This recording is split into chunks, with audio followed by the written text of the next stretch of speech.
جناب سیدہ کی خوشنودی حاصل کرنے کے لیے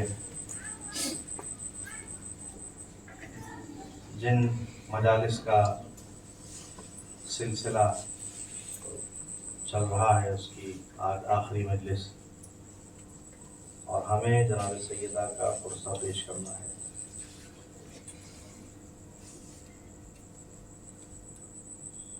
یہ وہ مقدس شہزادی ہے کہ اللہ کے بنائے ہوئے نظام، اللہ کے بنائے ہوئے سسٹم اپنے آپ کو بدلنے کے لیے تیار ہو جاتے ہیں اگر جناب سیدہ کسی چیز کا ارادہ کر لیں۔ یہ اہل بیت کہ جن کو مشیت الہی نے اپنے ارادے سے، اپنی قوت سے، اپنی طاقت سے وہ کچھ عطا کیا ہے کہ ان کے علاوہ پوری دنیا میں کسی کو عطا نہیں کیا۔ اللہ نے چاند کو بنایا کہ وہ آسمان پہ رہے گا، سورج کو بنایا کہ وہ آسمان پہ رہ کر دنیا والوں کو روشنی بخشے گا، مگر اللہ کے اس چاند اور سورج کہ جس کی دو بڑی مثالیں کائنات میں موجود ہیں کہ جن کا کوئی نظیر اور جن کی کوئی مثال نہیں ہے، انہیں ایک سسٹم دیا کہ انہیں کس وقت اپنے مقرر ٹائم سے نکلنا ہے اور ڈوب جانا ہے، مگر اہل بیت کو اللہ نے اتنے اختیارات دیے کہ یہ سورج اور چاند کے جس کے ٹائم کو اللہ نے فکس کر دیا ہے، اگر یہ ارادہ کر لیں تو وہ اپنے وقت سے الگ نکلنے کے لیے تیار ہیں۔ یہ بہت بڑی بات ہے، اہل بیت کو اللہ نے اتنا بڑا منصب و مقام عطا کیا ہے۔ یہی وہ وجہ ہے اللہ کی بنائی ہوئی اس خوبصورت دنیا کے نظام کو برقرار رکھنے کے لیے اللہ کا جو سسٹم جہاں پر رکھا ہوا ہے وہ ایک دم پرماننٹ ہے۔ نجران کے عیسائیوں نے پنجتن کو دیکھ کے جو بات کہی تھی کہ ہم ان میں ایسے چہرے دیکھ رہے ہیں، وہ اسی لیے کہا تھا ہم ایسے چہرے دیکھ رہے ہیں کہ اگر یہ اشارہ کر دیں تو پہاڑ اپنی جگہ سے ہٹ جائے، اس کی یہی وجہ تھی۔ اس لیے کہ دنیا نے لائیو دیکھ رکھا تھا، لوگوں نے لائیو دیکھا ہوا تھا، پریکٹیکل دیکھا ہوا تھا۔ اور سلام ان صحابہ کی عظمتوں پر، ان نبی کے چاہنے والوں پر کہ جنہوں نے آغاز اسلام میں بنا پریکٹیکل دیکھے نبی کے ہاتھوں پر اسلام اور ایمان کو قبول کیا۔ الزام اور اعتراض ہے ہمارے اوپر کہ ہم صحابہ کو عزت نہیں دیتے، لیکن میں کہتا ہوں کہ جتنی عزت یہ قوم صحابہ کو دیتی ہے اتنی عزت صحابہ کو کوئی نہیں دیتا، مگر ایک شرط ہے، ایک شرط ہے، ہر اس صحابی کو جس کو اہل بیت نے عزت دی ہے ہم عزت دیتے ہیں۔ ہر وہ صحابی جسے جناب سیدہ نے عزت دی ہے ہم اسے عزت دیتے ہیں۔ صحیح۔ اب عربی کا یہ لفظ ہے صحابی، جس کے میننگ بہت سرل ہے، آسان ہے۔ امام کا ایک جملہ، امام نے ارشاد فرمایا، میں صحابی کے میننگ سمجھانے کے لیے مجھے حدیث یاد آ گئی ہے فوراً، اصحب العقلاء والعلماء ولا تصحب الجہلاء والسفہاء۔ امام کی حدیث ہے کہ عقل مندوں اور اہل علم کی صحبت اختیار کرو، جاہلوں اور بے وقوفوں کی صحبت سے اپنے آپ کو بچاؤ۔ کس کی حدیث ہے؟ امام معصوم کی حدیث۔ کیا تھوڑی سی آواز بڑھ سکتی ہے؟ اس کی آواز تھوڑی سی بڑھ سکتی ہے؟ کس کے کنٹرول میں ہے یہ؟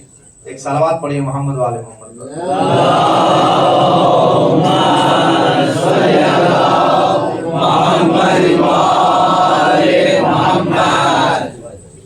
فرمایا برعکس ہو گیا ہے، ایک اور صلوات پڑھ دیجیے محمد والے محمد۔